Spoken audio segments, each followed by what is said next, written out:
kita satu hati dalam doa. Bapa yang baik, terima kasih buat penyertaan-Mu sepanjang minggu ini. Terima kasih Tuhan Yesus. Kami mengucap syukur buat pemeliharaan Tuhan yang sempurna, kasih Tuhan yang luar biasa, bahkan rahmat-Mu yang selalu baru setiap pagi. Sungguh kami mengucap syukur. Bapa yang baik, sebentar kami akan mendengarkan firman-Mu. Roh Kudus terangi hati dan pikiran kami hingga kami boleh mengerti, memahami, kami boleh merenungkan, bahkan kami boleh mengaplikasikan firman-Mu di dalam kehidupan kami. Terima kasih Tuhan Yesus. Sebentar kami akan mendengarkan firman-Mu. Kau juga Tuhan, kami mau katakan kami siap untuk mendengarkan firman-Mu. Dalam nama Yesus kami berdoa dan mengucap syukur. Amin. Shalom Bapak Ibu Saudaraku, rekan-rekan terkasih Jemaat Umum Sisi dimanapun berada. Hari ini kita akan belajar kebenaran firman Tuhan dengan tema kita hancur dan tidak sempurna. Nah, Bapak Ibu Saudaraku, minggu lalu kita sudah belajar mengenai kalau 2 minggu lalu diciptakan secara unik, minggu lalu kita bicara tentang diciptakan menurut gambar Tuhan atau gambar Allah. Hari ini kita mau belajar bahwa ternyata diperlukan kerendahan hati dan kejujuran kita kepada Tuhan. Di mana kita kejujuran tentang apa? Kejujuran dan kerendahan hati tentang di mana kita berada dan bagaimana menjangkau Tuhan dengan iman. Ya, kita belajar mengeksplorasi bagaimana tempat-tempat unik kehancuran kita. Sesungguhnya itu bisa dipakai Tuhan untuk menjadi bagian misi unik kita di bumi ini. Kita buka di dalam Roma 5 ayat 12. Roma 5 ayat 12. Sebab itu sama seperti dosa telah masuk ke dalam dunia oleh satu orang, dan oleh dosa itu juga maut, demikianlah maut itu telah menjalar kepada semua orang, karena semua orang telah berbuat dosa. Bapak Ibu Saudaraku, Tuhan bukan hanya ahli merancang tubuh kita dan menciptakan kita menurut gambarnya, tetapi Tuhan juga merancang bagaimana sebuah kehidupan itu bekerja. Tuhan adalah arsitek terbaik. Firman-Nya menunjukkan kepada kita bagaimana menangani dan menghormati Tuhan dengan tanggung jawab dan hubungan kita di dalam pernikahan dan uang kita, cinta dan seksualitas kita, keluarga dan kebebasan kita, dan banyak aspek penting lainnya di dalam kehidupan. Semuanya itu ada di dalam firman-Nya. Bapak Ibu Saudaraku, jalan-jalan Tuhan itu jauh lebih tinggi dan lebih baik daripada jalan kita. Amin. Tuhan merancang blueprint-Nya kita dan membuat hak cipta atas kehidupan. Dan kita harus percaya kepada Tuhan. Katakan amin. Kemudian ketika kita harus mengikuti Tuhan, ya, kita akan menemukan bahwa dengan menghormati sifatnya, karakternya, kita akan secara konsisten melihat berbagai hal itu berfungsi dengan cara yang lebih baik, lebih sehat, lebih bijak, mengurangi stres dan lebih berbuah. Katakan amin. Jadi dengan kita menemukan, sekali lagi ya, dengan kita menemukan bahwa dengan menghormati sifat Tuhan, menghormati karakternya, maka kita akan secara konsisten melihat berbagai hal di dalam kehidupan kita berfungsi dengan cara yang lebih baik, lebih sehat, ya, lebih bijak, mengurangi stres dan lebih berbuah. Jalan Tuhan itu menuntun kepada rumah yang lebih bahagia. Katakan amin. Jalan Tuhan itu menuntun kepada keluarga yang lebih sehat. Katakan amin. Hubungan yang lebih memuaskan, tubuh yang lebih sehat. Setiap jenis instruksi yang berbeda yang diberikan Allah kepada kita menuntun kita kepada upah yang diinginkan. Ya, coba kita baca ya. Mazmur 19 ayat 7 sampai dengan 11. Mazmur 19 ayat 7 sampai dengan 11. Taurat Tuhan itu sempurna, menyegarkan jiwa. Peraturan Tuhan itu teguh, memberikan hikmat kepada orang yang tidak berpengalaman. Ayat 8, titah Tuhan itu tepat menyukakan hati. Perintah Tuhan itu murni, membuat mata bercahaya. Ayat 9, takut akan Tuhan itu suci, tetap ada untuk selamanya. Hukum-hukum Tuhan itu benar, adil semuanya. Ayat 10, lebih indah daripada emas, bahkan daripada banyak emas tua, dan lebih manis daripada madu, bahkan daripada madu tetesan dari sarang lebah. Ayat 11, lagi pula hamba-Mu diperingatkan oleh semuanya itu, dan orang yang berpegang padanya mendapat upah yang besar. Bapak Ibu Saudaraku, ketika orang-orang atau ketika kita mengabaikan hukum dan rancangan Tuhan, maka kehidupan, hubungan, dan reputasi kita serta kesehatan fisik, mental, emosi akhirnya berakhir di parit. Jadi jangan pernah mengabaikan hukum dan rancangan Tuhan. Katakan amin. Meskipun Tuhan menciptakan kita dengan hati-hati dan menjadikan kita menurut gambarnya, Dia telah mengetahui selama ini tentang masalah dan kecenderungan yang kita miliki, yang dimiliki oleh kita semua ini. Kenapa? Karena kita ingin menempuh jalan kita sendiri. Betul ya? Dan kalau kita ingin menempuh jalan kita sendiri, Alkitab menyebutnya itu dosa. Dosa itu adalah hal-hal yang kurang dari tujuan kita. Yang kurang, ya, untuk mencerminkan dan memuliakan Dia.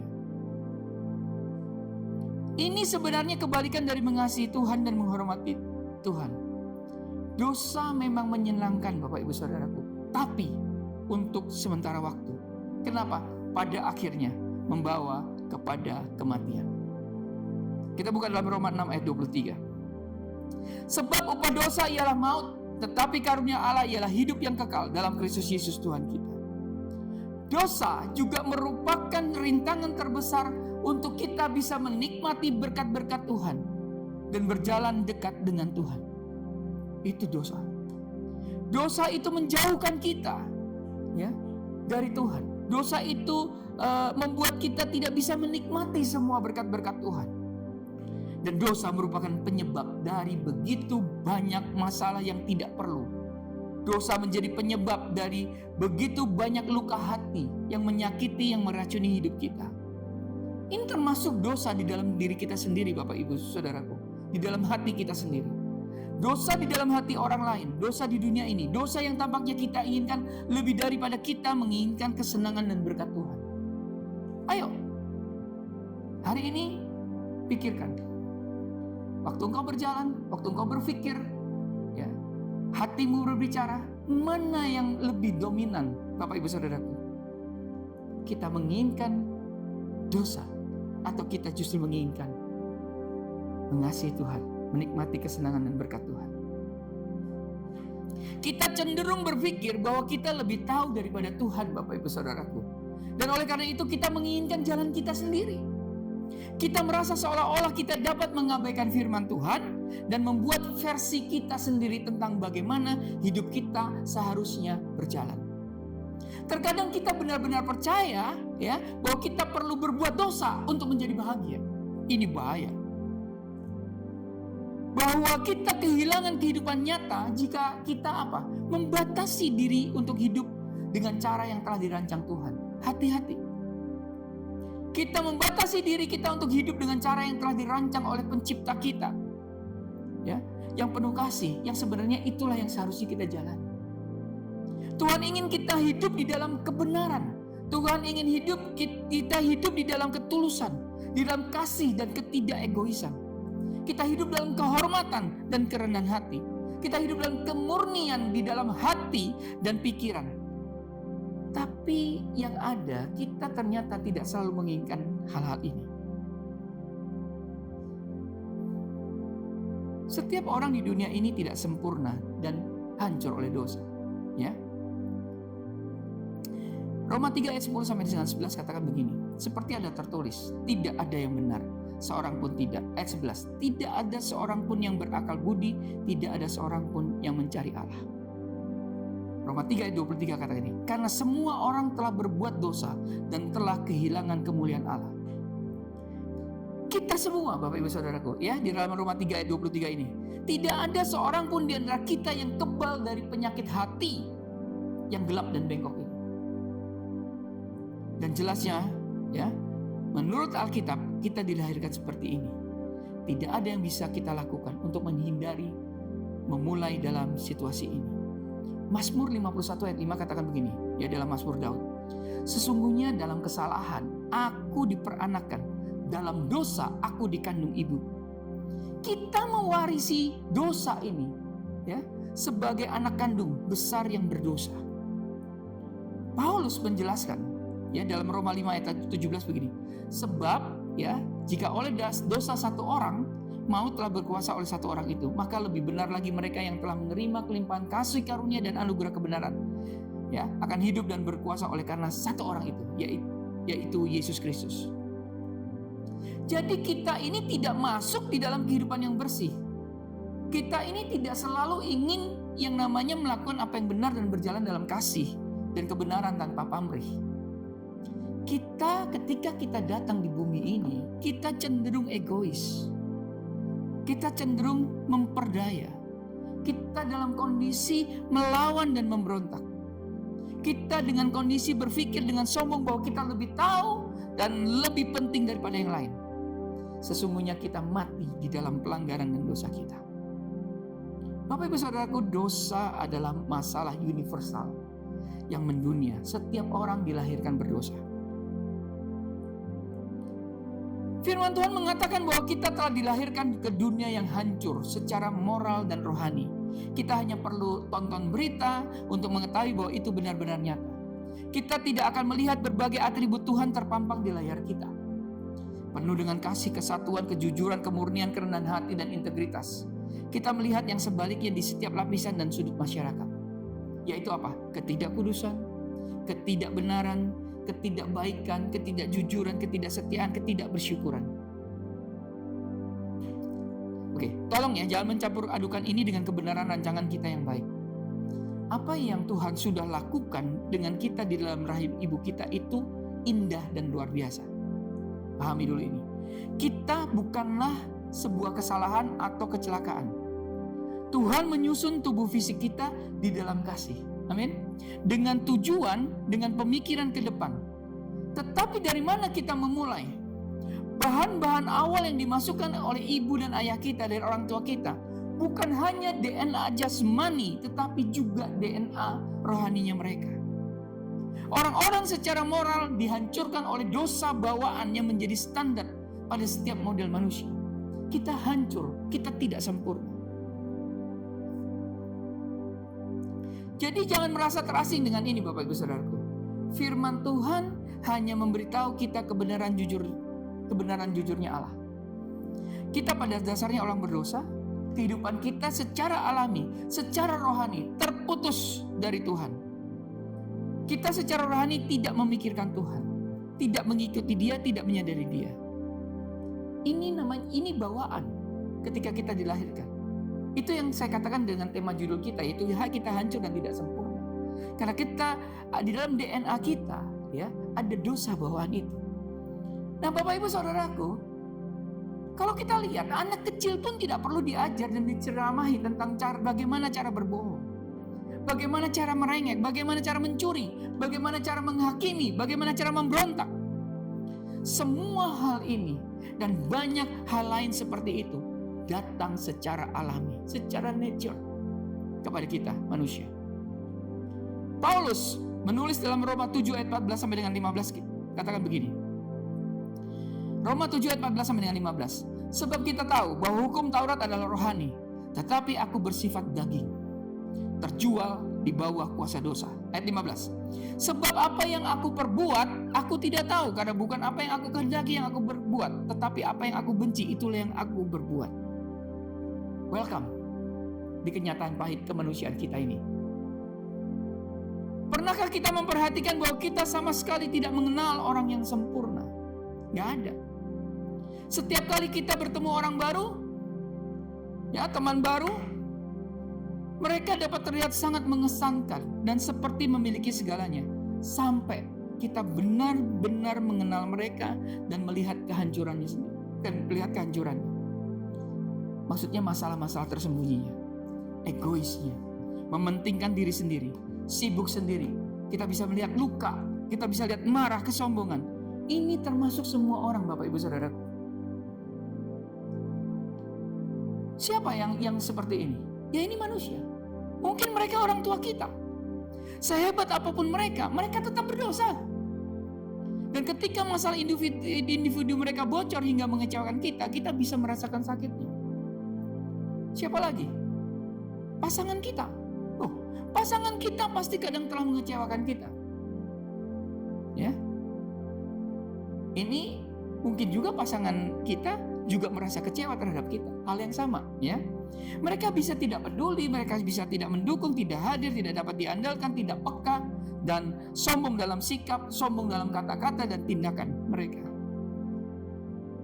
Mereka jelas membutuhkan kesabaran dan kasih sayang kita yang berkelanjutan dengan kesalahan-kesalahan ini. Sama seperti kita membutuhkan hal yang sama. Intinya begini, walau seberapa besar pun kita mencintai pasangan kita juga orang berdosa. Karena dia dilahirkan, tadi sampaikan. Siapa lagi? Semua orang ini siapa lagi? Kalau tadi orang tua kita, pasangan kita. Semua orang itu bisa saja semua teman kita, Bapak Ibu Saudaraku. Rekan kerja kita, tetangga kita, bahkan orang asing yang kita temui di dalam hidup. Pernahkah kita memperhatikan mereka semua adalah orang berdosa? Sama seperti kita adalah orang berdosa. Dan meskipun dan tentunya kita akan mengalami banyak berkat dari pertemuan kita bersama, ya, setiap orang ini sama seperti kita juga. Kenapa? Dihancurkan oleh penyakit hati yang umum terjadi. Ada penyakit hati. Mereka akan mengecewakan kita dengan berbagai cara. Jadi kita nggak perlu terkejut atau tergelincir oleh hal ini. Alkitab ya dengan tegas ya, memperjelas hal ini. Yeremia 17 ayat 9 begini. Yeremia 17 ayat 9. Betapa liciknya hati, lebih licik daripada segala sesuatu. Hatinya sudah membatu, siapakah yang dapat mengetahuinya? Penyakit hati. Atau kita buka dalam Yesaya 64 ayat 6. Demikianlah kami sekalian seperti seorang najis dan segala kesalahan kami seperti kain kotor. Kami sekalian menjadi layu seperti daun dan kami lenyap oleh kejahatan kami seperti daun dilenyapkan oleh angin. Kita buka lagi dalam 1 Yohanes 1 ayat 8. Jika kita berkata bahwa kita tidak berdosa, maka kita menipu diri kita sendiri dan kebenaran tidak ada dalam kita. Atau seperti yang dikatakan oleh Nehemia, Bapak Ibu Saudaraku, dalam Nehemia 9 ayat 33. Tetapi engkaulah yang benar dalam segala hal yang menimpa kami, karena engkau berlaku setia dan kamilah berbuat fasik. Dosa itu konsisten dalam sejarah dan meresap secara pribadi. Dosa mengaburkan dan menggelapkan. Dosa itu membebani kita dan mengalahkan kita. Dosa memperbudak kita pada hal-hal yang kejam sehingga kita merasa sangat ingin mengatasi dosa tetapi frustasi karena kita tidak mampu menaklukkannya. Dosa umum dunia dipindahkan dalam hidup setiap kita sebagai dosa spesifik. Akarnya tapi sama. Ya. Bapak Ibu Saudaraku, 1 Yohanes 2 ayat 16 katakan begini. Sebab semua yang ada di dalam dunia, yaitu keinginan daging dan keinginan mata serta keangkuhan hidup, bukanlah berasal dari Bapa, melainkan dari dunia. Di mana nafsu seorang dapat menuntun mereka kepada keserakahan finansial atau berbagai bentuk kecurangan atau pencurian. Serakah, sombong.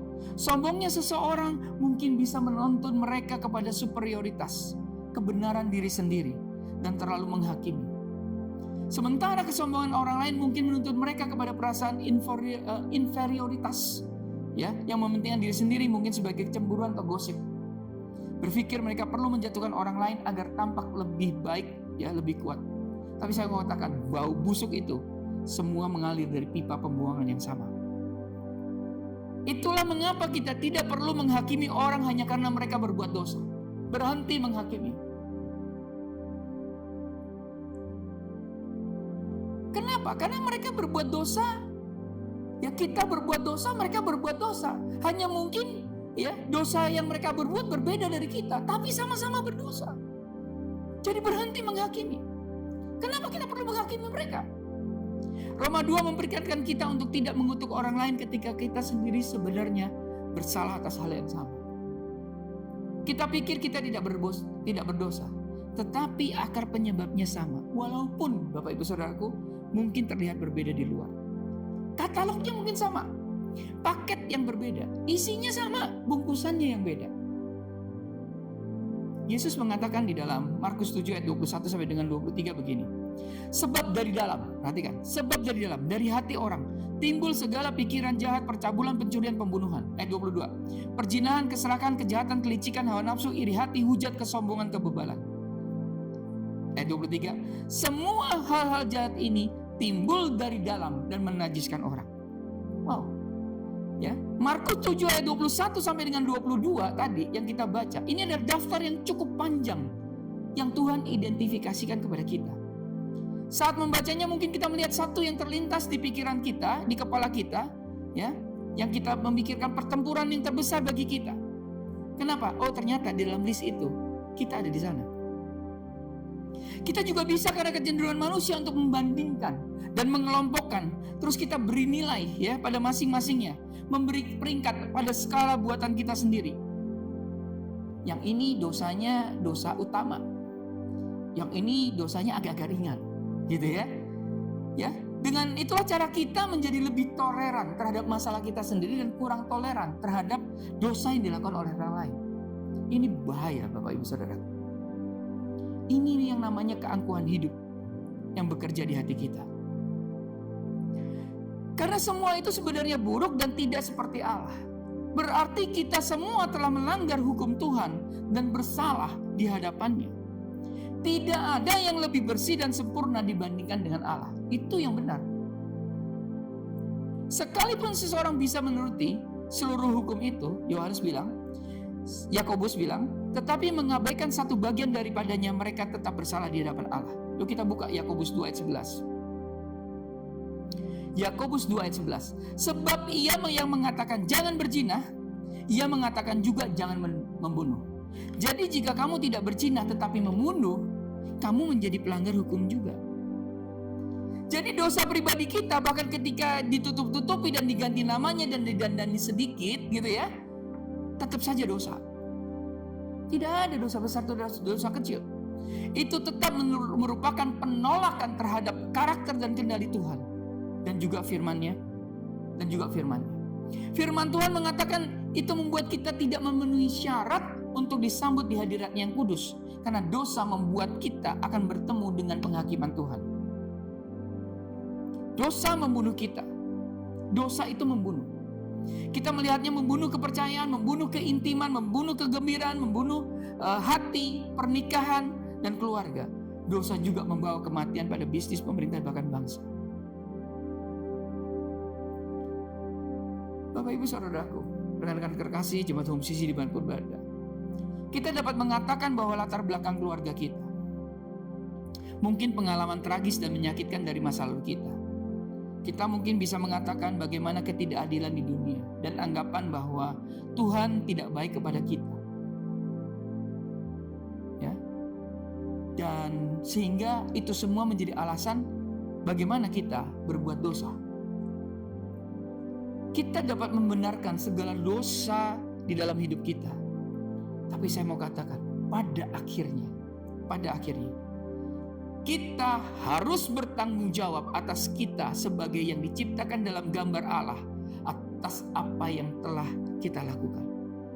Apa yang kita lakukan dengan kecerdasan kita, apa yang kita lakukan dengan kebebasan, dengan sumber daya yang kita miliki, dan pilihan-pilihan yang telah diberikan kepada kita, itu akan dituntut tanggung jawab. Kepada kita, ketika kita mengambil kemudi dan mengarahkan hidup kita seperti yang kita inginkan, kita sering berakhir dengan dosa yang berulang-ulang dan kemudian jadi kebiasaan. Itu bisa membuat kita tersesat, Bapak Ibu Saudara. Apakah terkadang kita merasa sepertinya kita mau melakukan apapun untuk keluar dari pola dosa ini? Keluar dari semua rasa bersalah dan malu ini, untuk diampuni dan merdeka? Kita bisa. Tuhan tidak mengkhawatirkan gelapnya situasi kita. Perhatikan baik-baik. Tuhan tidak mengkhawatirkan gelapnya situasi kita. Seolah-olah bagi Tuhan itu terlalu besar untuk ditangani. Atau tahu apa yang harus dilakukan dengan itu semua. Tuhan sepenuhnya menyadari apa yang sedang terjadi dan tahu persis bagaimana menjangkau dan membantu kita masing-masing secara individu. Katakan amin. Tapi yang menjadi pertanyaan, bagaimana kita bisa mengundang Dia untuk menemui kita di tempat kita berada dan mengeluarkan kita dari parit yang kita masuki, parit dosa yang kita masuki. Bapak Ibu Saudaraku, kalau kita mau jujur, kita sebenarnya layak untuk terima murka Tuhan. Betul ya? Atas segala dosa-dosa yang kita perbuat. Tapi Tuhan mengundang kita untuk memohon belas kasihan kepadanya. Perhatikan, Tuhan mengundang kita untuk datang memohon belas kasihan kepadanya. Tuhan sedang menunggu kita untuk datang merendahkan diri dengan iman. Kenapa? Karena Tuhan berkuasa mengubah kesalahan kita menjadi pengampunan. Kekosongan kita menjadi harapan. kegelisahan kita menjadi kedamaian, dan membawa belas kasihan dan kesembuhan di setiap sudut yang terluka di dalam hati kita yang lelah. Tuhan tidak tidur, dan Tuhan juga bukan tidak peduli. Dia sangat-sangat peduli. Tuhan memiliki rencana utama yang brilian. Untuk apa? Untuk menangani situasi dosa kita secara radikal dan penuh belas kasihan. Lewat siapa? Yesus.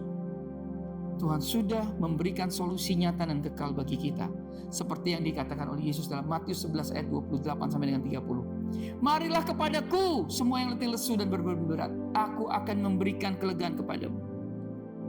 Pikulah kuk yang kupasang dan belajarlah padaku, karena aku lemah lembut dan rendah hati, dan jiwamu akan mendapat ketenangan. Ayat 30, sebab kuk yang kupasang itu enak dan bebanku pun ringan. Bapak ibu saudaraku, kita hancur dan tidak sempurna karena dosa. Dosa yang terbawa dalam sejak kita lahir. Hari ini undangan yang indah. Ini undangan yang penuh kasih dan kuat. Kita hanya perlu merendahkan diri dan jujur kepada Tuhan, di mana kita berada, dan menjangkau Tuhan dengan iman. Kemudian kita akan explore bagaimana ada tempat-tempat, titik-titik kehancuran di dalam kita. Ketika kita datang mengakui, maka Tuhan akan menunjukkan kepada kita ada anugerah pengampunan dan kekuatan Tuhan dengan cara yang menakjubkan. Semua kehancuran, semua ketidaksempurnaan akan dijadikan Tuhan sebagai sebuah misi yang unik bagi kita di dunia ini. Bapak ibu saudaraku, rekan-rekan terkasih, apa yang bisa kita dapat dari firman Tuhan hari ini? Kalau kita sadar bahwa kita hancur dan tidak sempurna, maka seharusnya kita datang kepada Tuhan. Dia akan menyembuhkan, Dia akan mengampuni. Berkata jujurlah di hadapan Tuhan. Ada dosa-dosa yang kita lakukan yang orang lain tidak tahu, dan kita bisa bungkus tutup dengan baik. Tapi Tuhan tahu, dan Tuhan mau hari ini dosa itu diserahkan kepada Tuhan, diakui. Dia akan lepaskan pengampunan dan akan membuat hidupmu menjadi suatu misi yang indah di dunia ini. Katakan amin. Mari kita berdoa. Tuhan Yesus, kami mau merendahkan diri kami hari ini. Ketika kami memikirkan luas besarnya dosa-dosa kami, ketika kami lihat begitu lebar dan dalam, kami putus asa melihatnya. Namun Tuhan, Engkau adalah Tuhan yang dapat melihat kejahatan dengan jelas. Kejahatan-kejahatan yang kami lakukan melalui mata yang jauh lebih jernih daripada mata kami. Bapa, Engkaulah Tuhan yang terus memberikan kehidupan dan nafas kepada kami. Kebaikan yang tidak terhitung banyaknya, yang sebenarnya kami tidak pantas untuk mendapatkan itu. Bapa, kami seharusnya hanya menerima murka-Mu, bukan belas kasihan-Mu. Bawalah kami sampai di penghujung diri kami, sehingga kami hanya memandang Engkau saja, dan tidak ada tempat lain untuk kepuasan kami sendiri. Terima kasih buat firman-Mu. Kami menyadari kami hancur, kami tidak sempurna, tapi kami punya Tuhan yang sempurna, yang sanggup memulihkan kami ketika kami dengan rendah hati datang kepada Engkau, ketika kami dengan rendah hati jujur kepada Engkau. Dan Tuhan, Engkau akan mengubah, karena Engkau arsitek yang agung itu, yang Engkau akan mengubah Tuhan setiap kekurangan, setiap kehancuran, setiap ketidaksempurnaan menjadi sebuah misi, bahwa untuk itulah kami datang di dunia, yaitu memancarkan kasih Tuhan. Terima kasih. Kami bertobat hari ini Tuhan Yesus, dan kami mau menjadi alat-Mu, menjadi misionaris menjalankan misi-Mu yang sempurna di dalam kehidupan kami. Dalam nama Yesus kami berdoa mengucap syukur. Amin. Karena itu saudara-saudaraku, jemaat Kristus yang dikasihi Tuhan, angkatlah kedua tanganmu dan terima berkat. Mari aminkan setiap perkataan berkat yang kita percaya bahwa kita menerimanya. Tuhan memberkati engkau dan melindungi engkau. Tuhan menyinari engkau dengan wajah-Nya dan memberi engkau kasih karunia. Tuhan menghadapkan wajah-Nya kepadamu dan memberi engkau damai sejahtera. Kiranya kasih, dan penyertaan Bapa di surga, dan damai sejahtera dari Tuhan Yesus Kristus, serta penghiburan dari Roh Kudus, terus menyertai kita sampai Maranatha, Tuhan Yesus datang kembali. Kita yang percaya dan sudah menerima berkat Tuhan, mari kita sama-sama katakan, amin. Selamat hari Minggu, selamat berkumpul bersama dengan keluarga. Terus cintai Tuhan, berhenti menghakimi, dan selalu jadi berkat. Tuhan Yesus memberkati.